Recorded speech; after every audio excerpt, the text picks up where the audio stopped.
Que Deus te abençoe em nome de Jesus. Deixa Deus te usar, vaso. Glória a Deus. Só dos irmãos com a paz do Senhor. Amém.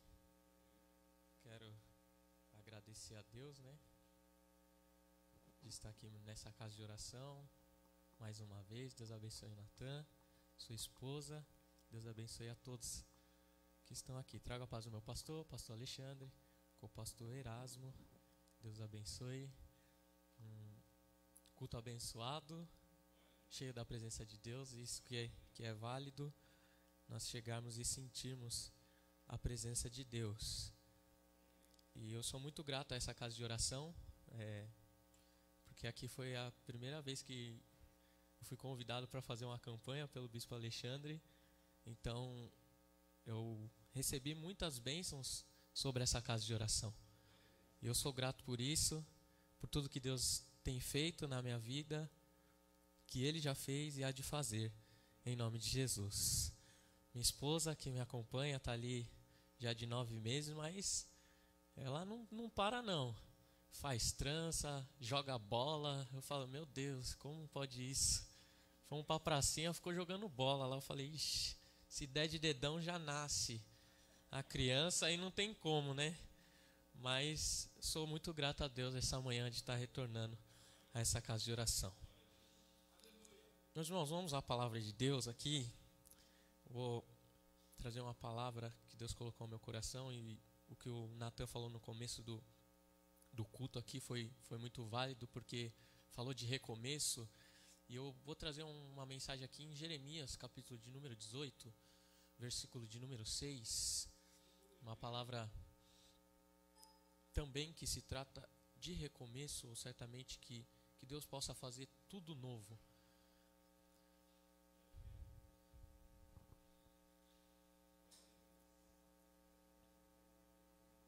Jeremias 18,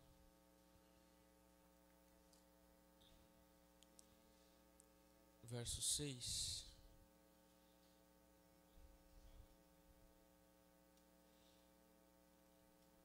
Anotei até algumas coisas aqui que me cabem trazer nessa manhã.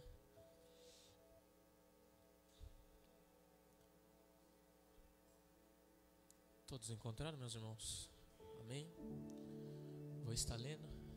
Vou ler ali, Jeremias 18, 6. Não poderei eu fazer de vós como fez este oleiro, ó casa de Israel? Diz o Senhor: eis que como barro na mão do oleiro, assim sois vós na minha mão, ó casa de Israel.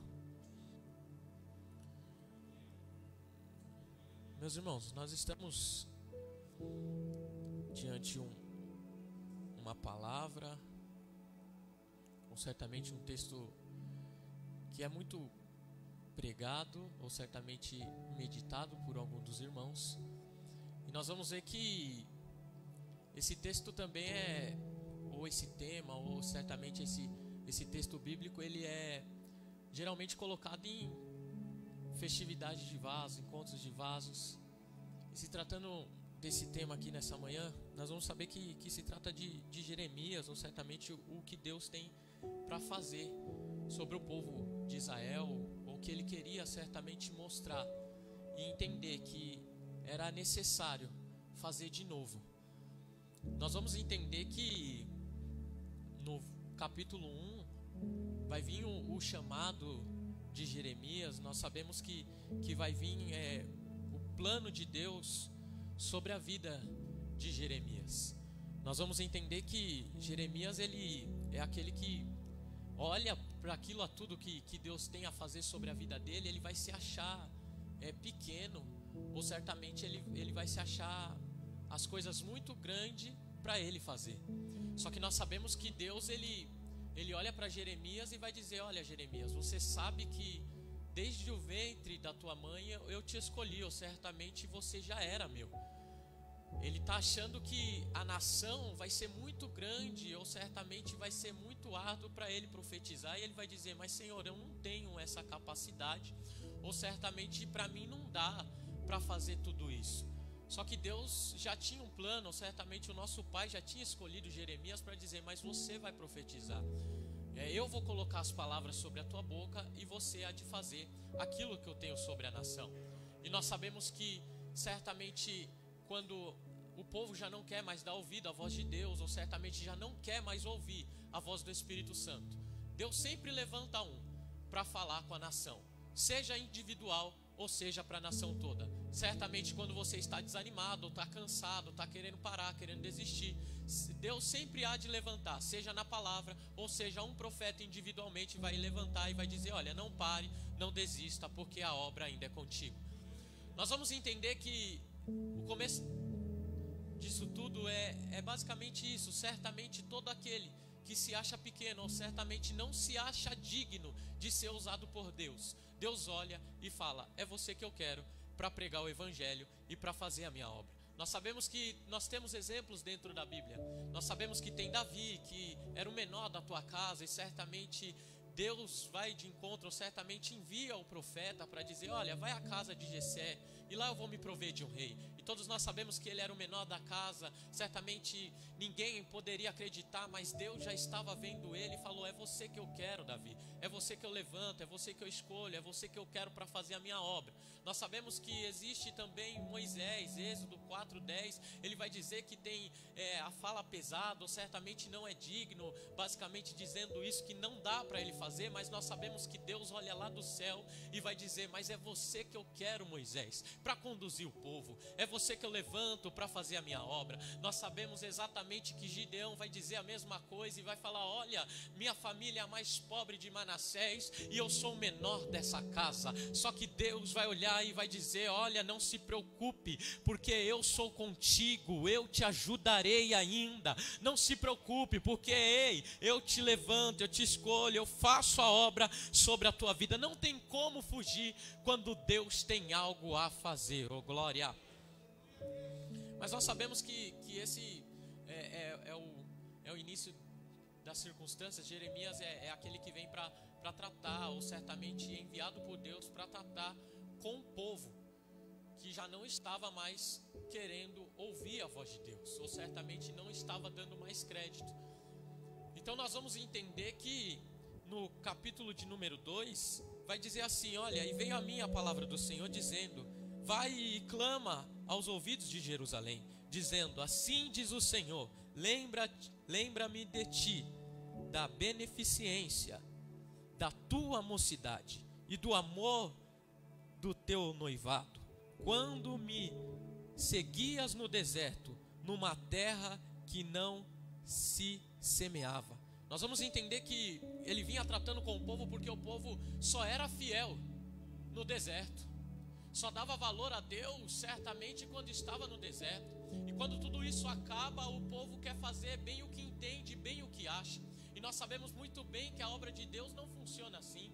Parecia que o povo só queria dar valor, ou certamente caminhar com Deus no deserto. E nós sabemos que no deserto é onde certamente Deus sempre cuida de nossas vidas. E já percebeu que no deserto Deus sempre extrai o melhor de nossas vidas? Já pensou e já percebeu que quando você está no deserto, pode estar o tempo que for, a tempestade que for, você vem para o culto de oração, você vem buscar a Deus, você não deixa de adorar a Deus. Se está chovendo, eu não vou medir esforços, mas eu vou para o culto, porque eu preciso ouvir aquilo que Deus tem para a minha vida. Era isso que Jeremias estava querendo dizer, ou certamente passar aqui: olha, parece que vocês só são fiéis quando estão no deserto, parece que vocês só querem ouvir a minha voz quando estão no deserto, porque quando tudo isso acaba, certamente vocês há de fazer o bem que entende, bem o que quer, mas só que não é assim a obra de Deus. Seja no deserto, seja na bonância, vocês têm que ser o mesmo, você tem que ser o mesmo adorador, o mesmo fiel, aquele que é digno de honra, aquele que é digno de glória ainda.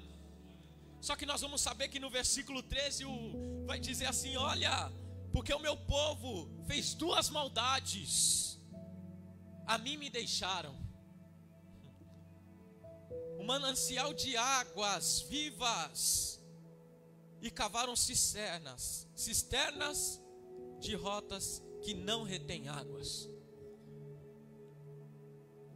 Ele já vinha falando que lá eles eram mais fiéis, lá eles conseguiam ser diferente. Lá eles adoravam, certamente eram ali, rente, depois que tudo acaba. Mas nós sabemos que neste versículo 13, o povo pecou, deixaram a Deus, deixaram de ouvir a voz de Deus, deixaram água viva, para viver outros rumos, outras direções.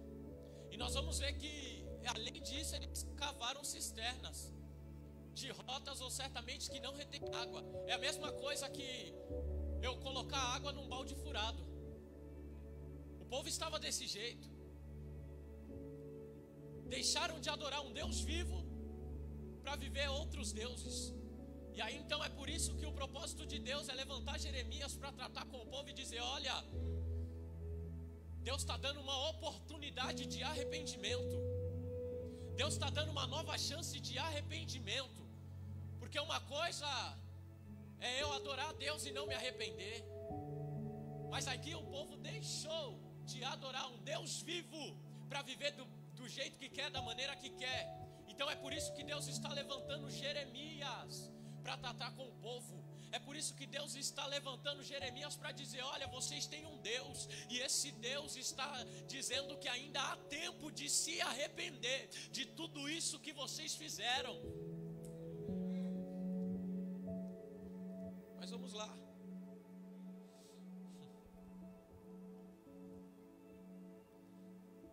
O capítulo 18 a qual nós lemos,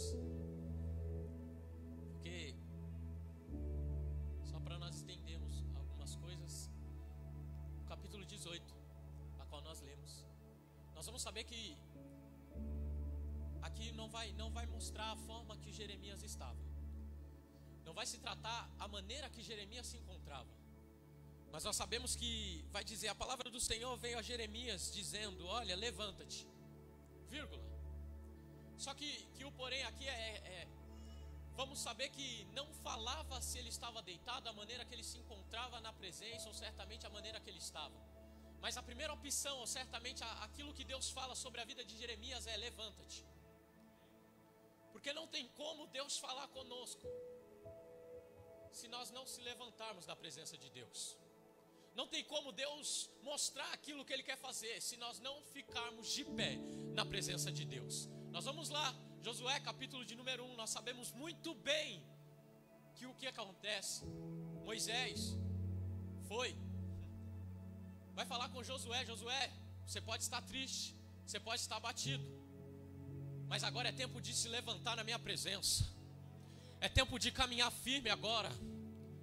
Agora a obra é contigo, porque aonde você colocar as plantas dos seus pés, o negócio vai ser diferente. Só que para isso você precisa se colocar de pé. Para isso é necessário ficar de pé. Foi falado aqui sobre Elias, e nós vamos saber muito bem que ele se esconde por causa de uma ameaça.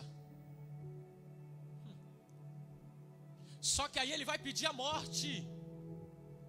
E o mais interessante é, Deus vai enviar um anjo, compõe água, e vai dizer: olha, não é tempo de parar, levanta-te. É tempo de prosseguir na minha caminhada. Quem falou que é para você pedir a morte? Quem falou que é para você parar aqui essa manhã? O negócio com Deus é diferente. Ei, você precisa ir mais além. Você precisa ir mais a fundo. Não é para parar. Quem falou que é para você pedir a morte? O que Deus tem na tua vida é bem maior. Ele pediu a morte. Ameaça não pode te parar. Indiretas não pode te parar. Afronta não pode te parar, porque o que Deus tem na tua vida é bem maior do que você pensa, é bem maior do que você imagina. Talvez você está olhando e está dizendo: me ameaçaram, vou parar, vou desistir. E o que Deus me traz aqui essa manhã é: você não vai parar, você não vai desistir, você não vai retroceder. Oh glória!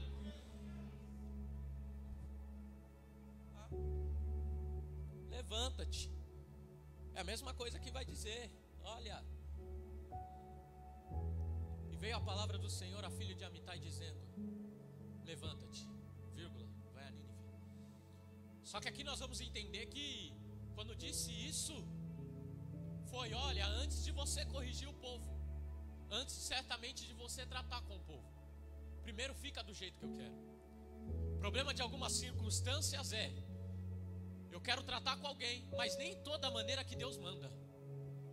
Eu quero falar algo para alguém, mas nem todo jeito que Deus manda. E aí Deus nos traz aqui essa manhã para dizer: antes de corrigir alguém, antes de falar alguma coisa para alguém, esteja da maneira que eu falo contigo primeiro. Porque é muito fácil eu vir aqui corrigir alguém, mas eu nem estar da maneira que Deus manda. Quer pregar? Pregue, mas pregue daquilo que Deus manda. Quer louvar? Louve, mas louve aquilo que Deus manda. Quer fazer as coisas de Deus? Faça, mas primeiro se coloque de pé na posição que Deus quer, e depois faça aquilo que Deus manda. E veio a palavra do Senhor dizendo a filho de Amitai: vai a Nínive, mas antes vai dizer: fique de pé, ou então levanta-te. Antes de eu falar com alguém, primeiro eu tenho que estar do jeito que Deus quer. Antes de eu pôr a mão no arado, primeiro eu tenho que estar do jeito que Deus quer. Antes de eu corrigir alguém, antes de eu liderar um grupo, antes de eu colocar a mão no arado, primeiro eu tenho que estar do jeito que Deus quer. Oh glória!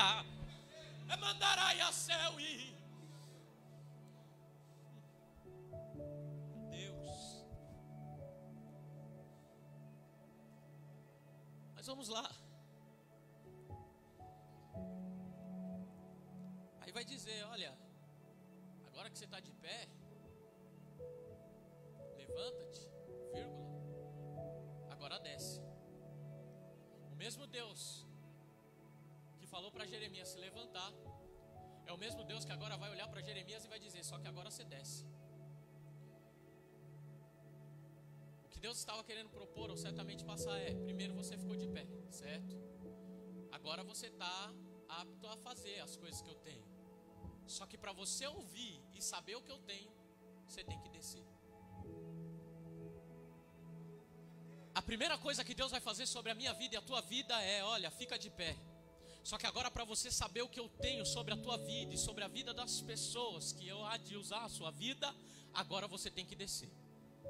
Não tem como você ouvir o plano de Deus se você não descer. Não tem como sua casa ser alcançada se você não descer. Já percebeu que os valores da igreja são bem diferentes daquilo que nós pensamos? No mundo as pessoas acham: eu preciso caminhar de pé, eu preciso fazer as coisas de pé. Na igreja, para você ter resposta, você tem que descer. Para ter transformação, você tem que descer. Para sentir a graça de Deus, para sentir a unção de Deus, você tem que descer. Não tem como eu crescer na igreja se eu não descer. Quer crescer? Então desça. Já diz João 3,30, que ele cresça e eu diminua. Que ele cresça aqui essa manhã e eu diminua. Quer sentir a presença de Deus? Quer ser usado por Deus? Quer ser canal de bênção por Deus? Desça na olaria indo, glória, é mandarai a céu e a presença dele está aqui nessa manhã.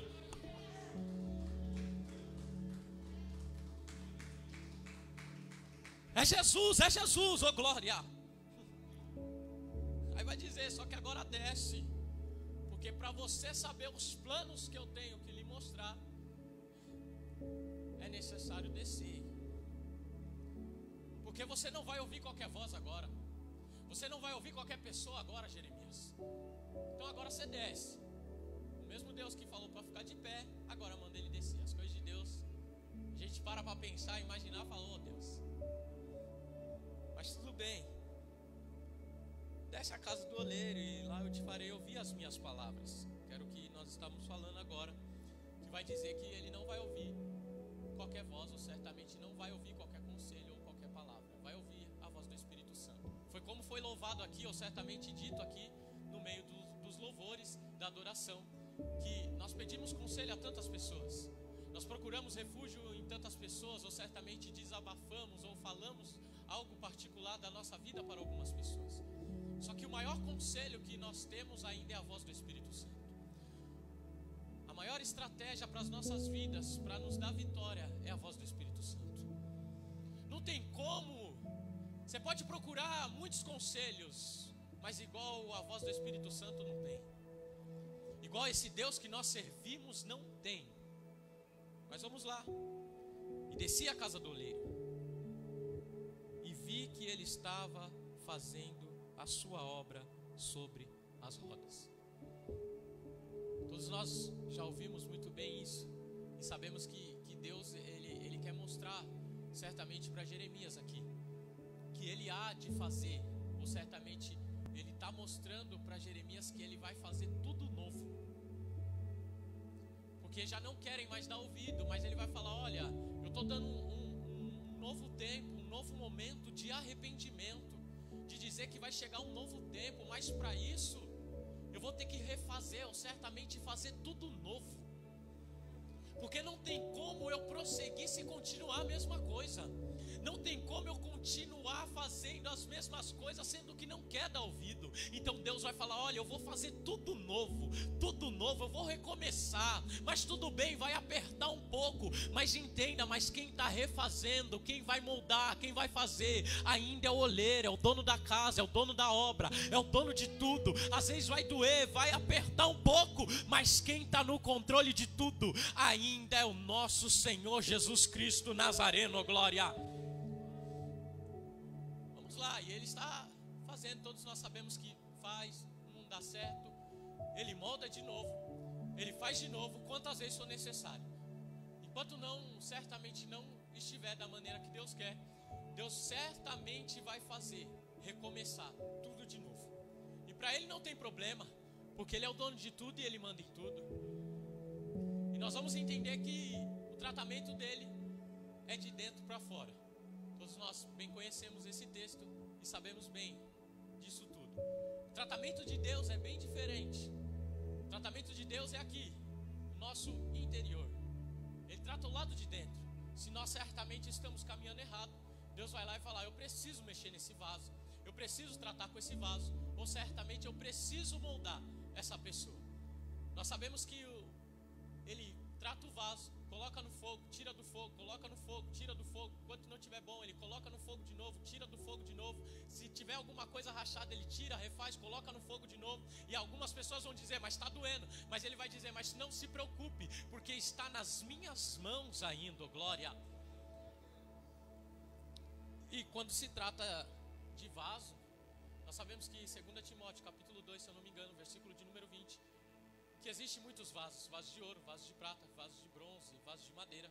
E nós vamos entender que esse texto nos traz algo diferente ou algo especial. Porque vaso de ouro, certamente, ele não vem para os cultos diários. Vaso de ouro é aquele que só quer brilhar, mas não quer pagar o preço.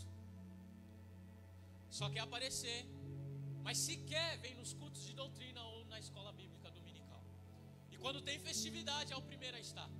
Esse é o vaso de ouro. Acha que se ele não estiver, o culto não acontece. Acha que se ele não pregar, o culto não flui.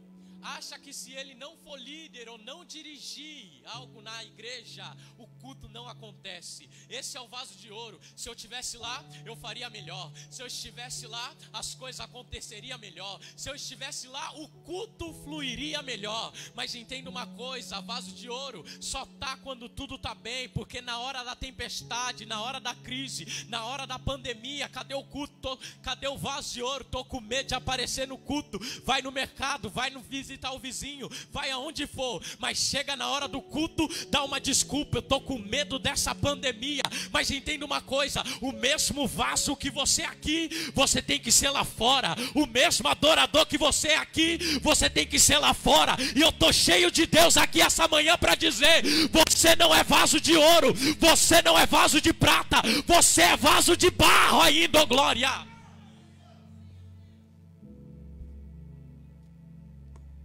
Tudo bem, esse é...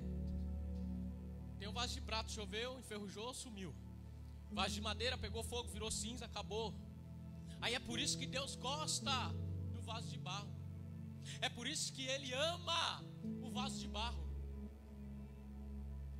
Porque vaso de barro, ainda que doa, mas Ele aceita.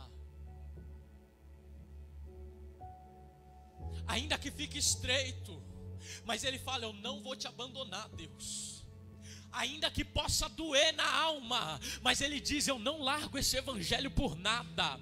Ainda que venha calúnia, ainda que venha fofoca, ainda que venha levante, vento ao contrário, mas o vaso de barro vai dizer: venha o que vier, eu não deixo de te adorar, aconteça o que aconteça, eu não deixo de te adorar. Entenda uma coisa: é melhor estar na mão do oleiro do que na mão do diabo. É melhor estar na mão do oleiro do que tá doendo, mas eu estou na mão do oleiro. Tá complicado, mas eu estou na mão do oleiro. O vento tá soprando forte, mas eu estou na mão do oleiro aqui essa manhã. Não tá do jeito que você pensa, não tá do jeito que você imagina, mas eu vim aqui nessa manhã para dizer: é melhor estar na mão do oleiro do que na mão do diabo.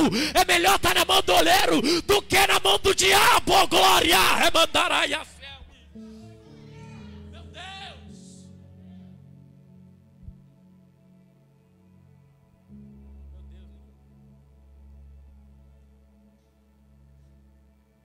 O problema de algumas coisas é isso. E aí vai dizer: olha, um para a honra e outros para a desonra. Certamente quando nós falamos isso de honra e desonra, alguns vão se levantar e vai dizer: eu sou vaso de honra. Eu certamente, se nós fizermos essa pergunta aqui na igreja, quem é vaso de honra, todos levantam a mão e vai dizer: eu sou vaso de honra. Mas nós sabemos que para ser um vaso de honra não é de qualquer jeito, não é qualquer maneira. É por isso que foi dito aqui que vaso de barro, certamente para ser um vaso de honra, eu tenho que aceitar as correções. Eu tenho que aceitar ser tratado por Deus. E para ser vaso de honra, não é eu fazendo fofoca do meu irmão, não é eu falando mal do meu irmão, como foi dito aqui no começo do culto. Para ser vaso de honra, eu tenho que aceitar o tratamento de Deus. Eu tenho que aceitar. E para ser vaso de honra, eu não posso murmurar, mas eu tenho que deixar a mão do oleiro trabalhar sobre a minha vida. Eu tenho que deixar a mão do oleiro trabalhar sobre a minha vida. Quer ser vaso de honra? Não faça fofoca do irmão. Quer ser vaso de honra? Não faça panelinha. Quer ser vaso de honra? Aceite o tratamento de Deus ainda, oh glória. Uma manhã como essa, mas vamos lá. Só que aí nós vamos ver que ele tornou a fazer conforme pareceu bem aos seus olhos fazer. No versículo 4 ainda, Deus ele viu que não estava certamente caminhando, ou certamente da maneira que bem parece ou bem entende. Então ele tornou a fazer de novo. Porque enquanto não tiver do jeito que ele quer, ele vai fazer e vai refazer quantas vezes for necessário. Então a mensagem de Deus, ou certamente que Deus estava levantando Jeremias nesse propósito, era para falar: olha, o povo precisa entender. E eu estou te mostrando a forma que eu vou trabalhar e a forma que eu vou fazer. Quantas vezes for necessário, eu vou refazer tudo isso. Porque enquanto não estiver, ou certamente não caminhar, ou certamente não fazer as coisas que eu quero, porque o povo já estava fazendo tudo bem que entendia, e Deus estava falando: não, vocês têm um dono. Vocês têm um dono e não dá para fazer da maneira que vocês querem ou da maneira que vocês imaginam. Vocês têm que fazer na direção a qual eu tenho para o povo de Israel. Porque enquanto fizer, eu faço isso e já está ótimo. Eu vou fazer isso e já está bom. Da minha maneira e do meu jeito. E Deus está falando: não é da tua maneira, não é do teu jeito. Enquanto não fizer, eu vou refazer quantas vezes for necessário. Pode estar doendo, pode estar complicado, mas entenda, está na mão do oleiro essa manhã. Está na mão do oleiro. Vou fugir um pouco aqui do texto, mas eu preciso dizer isso. Talvez algumas maneiras, quando nós olhamos e falamos, não está do jeito que Deus quer, ou certamente da maneira que eu penso ou imagino. E aí às vezes nós falamos algumas coisas, só que eu já vou encerrar aqui, mas Gênesis 37 vai falar de um sonhador. E aí todos falam, ou nós acabamos lendo e falamos, nossa, mas ele foi, certamente os irmãos invejaram por causa de uma túnica, ou certamente porque, e aquilo foi, acrescentou no ministério dele, ou certamente na vida dele, de uma forma de dizer. Só que nós vamos ver que ele já fazia a diferença no versículo 2, quando os irmãos faziam tudo errado. E ele vai dizer, olha, eu vou contar ao meu pai, eu vou falar para o meu pai. A diferença não foi a túnica, mas foi o caráter dele. Antes mesmo dele ganhar a túnica, ele já fazia a diferença. Se meus irmãos fazem errado, eu vou denunciar para o meu pai.